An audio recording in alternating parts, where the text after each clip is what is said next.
Salve! Kembali lagi di Sanctus TV. Tahukah kamu, bahwa ada salah satu orang kudus, yang dinobatkan menjadi wanita ketiga, yang diberi gelar, Doktor Gereja, dan menjadi orang termuda yang ditunjuk sebagai Doktor Gereja? Siapakah dia? Namun sebelum kita lanjutkan, jangan lupa subscribe dan like video ini ya. Santa Teresia dari Lisieux, juga disebut sebagai Santa Teresa dari kanak-kanak Yesus, atau bunga kecil. Nama aslinya adalah Marie Francoise Thérèse Martin. Ia lahir pada tanggal 2 Januari tahun 1873, di kota Alencon, Perancis. Ayahnya bernama Louis Martin, dan ibunya Zélie Martin. Semenjak kanak-kanak, Teresa adalah seorang gadis yang sangat periang. Ia sangat dicintai ayahnya, yang memanggilnya dengan sebutan, Ratu Kecil. Ayah dan ibunya sebenarnya dikaruniai 9 anak. Akan tetapi, hanya 5 yang bertahan hidup. Sehingga Teresa menjadi bungsu dari 4 kakak perempuannya. Apa yang kemudian menjadi istimewa adalah, kelima-limanya menjadi biarawati. Ketika Teresia masih kanak-kanak, yaitu pada tahun 1877, ibunya meninggal dunia karena kanker payudara. Ayah Teresia, lalu memutuskan untuk pindah ke kota Lisieux, di mana kerabat mereka tinggal. Di kota itu, terdapat sebuah biara Karmel, di mana para suster berdoa secara khusus, untuk kepentingan seluruh dunia. Sebelum umur 7 tahun, Teresia mengaku dosa dalam sakramen tobat untuk yang pertama kalinya. Di hari Pentakosta tahun 1883, ketika Teresia berumur 10 tahun, seorang kakaknya, Pauline, masuk biara Karmel di Lisieux. Hal itu amat berat bagi Teresia. Pauline telah menjadi ibunya yang kedua, merawatnya dan mengajarinya, serta melakukan semua hal, seperti yang dilakukan ibunya. Teresia sangat kehilangan Pauline, hingga ia sakit parah. Meskipun sudah 1 bulan Teresia sakit, tak satu pun dokter yang dapat menemukan penyakitnya. Ayah Teresia dan keempat saudarinya, berdoa memohon bantuan Tuhan.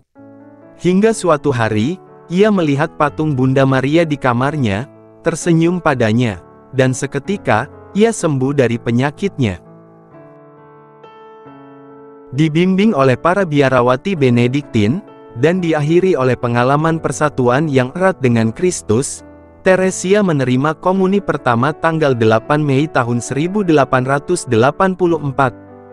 Dan beberapa minggu kemudian, sakramen penguatan. Ia sadar betul, telah menerima karunia Roh Kudus, yang membuatnya mengambil bagian dalam rahmat Pentakosta. Teresia bertumbuh sebagai gadis periang, dengan kerohanian yang mendalam. Permenungannya berpadu dengan kepribadiannya yang kekanakan. Oleh karena itu, dalam setiap hal yang dibuat dan dialaminya, Teresia senantiasa antusias dan optimis. Demikian Santa Teresia, mempertobatkan seorang penjahat bernama Pranzini. Pranzini adalah seorang penjahat yang akan dihukum mati. Dan hingga menjelang kematiannya, Pranzini tidak pernah mau percaya Tuhan. Teresia berdoa kepada Tuhan, agar Pranzini kemudian mau mengenal, dan percaya kepada Tuhan. Dan setelah eksekusi Pranzini, muncul berita yang ramai dibicarakan, bahwa Pranzini bertobat. Dalam berita tersebut, dikisahkan bahwa di saat terakhir eksekusinya, Pranzini menangis dan mencium salib yang dibawa seorang pastor di dekatnya. Pranzini bertobat, dan jiwanya selamat. Santa Teresia begitu terharu membaca berita ini, lebih-lebih karena doanya dikabulkan oleh Tuhan. Dalam suasana yang sangat religius di rumahnya, kesalehan Teresia berkembang sejak dini secara intensif. Teresia sangat mencintai Yesus. Ia ingin mempersembahkan seluruh hidupnya baginya. Teresia ingin masuk biara Karmel, agar ia dapat menghabiskan seluruh harinya dengan bekerja, dan berdoa bagi orang-orang yang belum mengenal dan mengasihi Tuhan. Tetapi saat itu, Teresia masih terlalu muda. Sehingga, ia berdoa dan menunggu. Dalam kunjungannya ke Italia, dalam audiensi umum yang diberikan oleh Paus Leo ke-13 kepada para peziarah dari Lisieux, tanggal 20 November tahun 1887, Teresia bertanya kepada Bapak Paus, dengan keberanian seorang anak, agar ia diperbolehkan masuk ke biara Karmel di usia 15 tahun. Akhirnya, tanggal 9 April tahun 1888, Teresia masuk biara Karmel di Lisieux, karena ditolak masuk setahun sebelumnya. Dan mengucapkan kaul religiusnya, pada tanggal 8 September tahun 1890, pada hari raya kelahiran Perawan Maria yang terberkati. Di Karmel, Teresia mengikuti jalan kesempurnaan yang diajarkan oleh pendirinya, yaitu Santa Teresa dari Yesus atau Teresa Avila. Dan melakukannya dengan kesungguhan dan kesetiaan, melaksanakan segala tugas-tugas komunitas yang dipercayakan kepadanya. Pada akhirnya, kelima putri ini menjadi biarawati Karmel, dengan Pauline menjadi kepala biara. Dalam hidup membiara, cinta yang tumbuh dalam diri Teresia sungguh berbuah.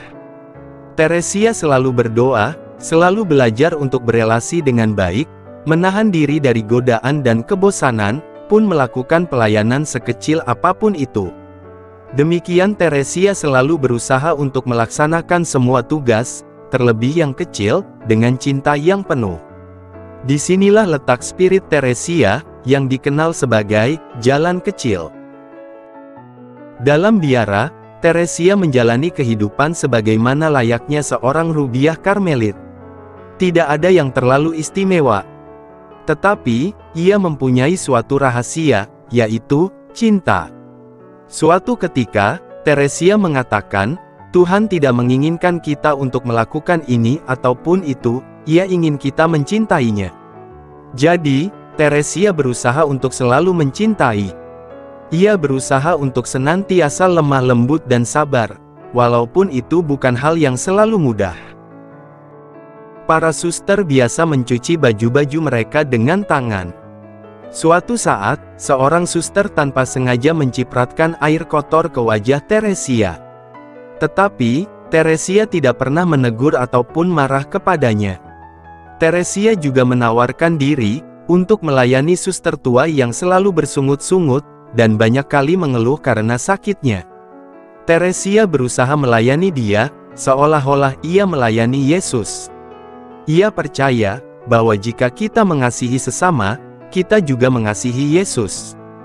Mencintai, adalah pekerjaan yang membuat Teresia sangat bahagia. Hanya 9 tahun lamanya, Teresia menjadi biarawati.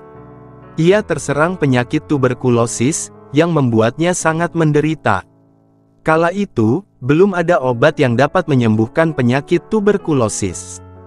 Ketika ajal menjelang, Teresia memandang salib dan berbisik, "Aku cinta padanya, Tuhanku, aku cinta padamu." Selama karya dan pelayanannya, Teresia tidak pernah pergi ke daerah lain untuk bermisi. Justru, karena sakitnya, Teresia terpaksa berbaring saja di biara. Akan tetapi, Santa Teresia dijadikan pelindung bagi karya misi. Hal ini karena dalam keterbatasannya, Teresia senantiasa berdoa bagi mereka yang sedang ada dalam misi. "Aku merasa bahwa misiku baru akan dimulai. Misiku untuk membuat orang lain mengasihi Allah, seperti aku mengasihinya. Misiku adalah untuk mengajarkan kepada semua orang, jalan kecilku." Pada tanggal 30 September tahun 1897, Teresia meninggal dunia ketika usianya masih 24 tahun. Sebelum wafat, Teresia berjanji untuk tetap mencintai dan menolong sesama dari surga. Sebelum meninggal, Teresia mengatakan, "Dari surga aku akan berbuat kebaikan bagi dunia." Dan ia menepati janjinya. Semua orang dari seluruh dunia yang memohon bantuan Santa Teresia, untuk mendoakan mereka kepada Tuhan, setelah memperoleh jawaban atas doa-doa mereka. Setelah wafat, Teresia menjadi terkenal setelah buku catatan yang ditulisnya diterbitkan menjadi sebuah buku yang berjudul Kisah Suatu Jiwa, 1 tahun setelah kematiannya. Buku itu diterjemahkan dalam bahasa Indonesia dengan judul Aku Percaya Akan Cinta Kasih Allah. Teresia dikanonisasi pada tahun 1925 oleh Paus Pius ke-11. Ia dikenal dengan sebutan Santa Teresia dari Kanak-kanak Yesus, atau Santa Teresia si bunga kecil. Paus yang sama menyatakannya sebagai pelindung misi, bersama dengan Santo Fransiskus Xaverius, pada tanggal 14 Desember tahun 1927. Ajaran Teresia dan contoh kekudusannya diterima dengan antusias oleh umat beriman di masa ini, baik yang Katolik maupun bukan Katolik.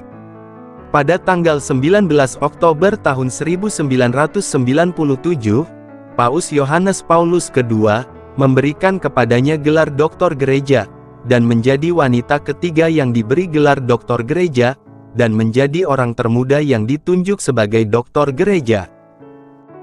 Dan pada tahun 2015, orang tua Teresia, Louis Martin dan Marie Azélie Guérin, dikanonisasi oleh Paus Fransiskus. Mereka adalah pasangan pertama yang dikanonisasi bersama sebagai pasangan. Demikianlah riwayat hidup Santa Teresia dari Lisieux, sang pelindung karya misi. Semoga kita dapat mewujudnyatakan semangat Santa Teresia di lingkungan dan diri kita sehari-hari. Salam, Sanctus TV.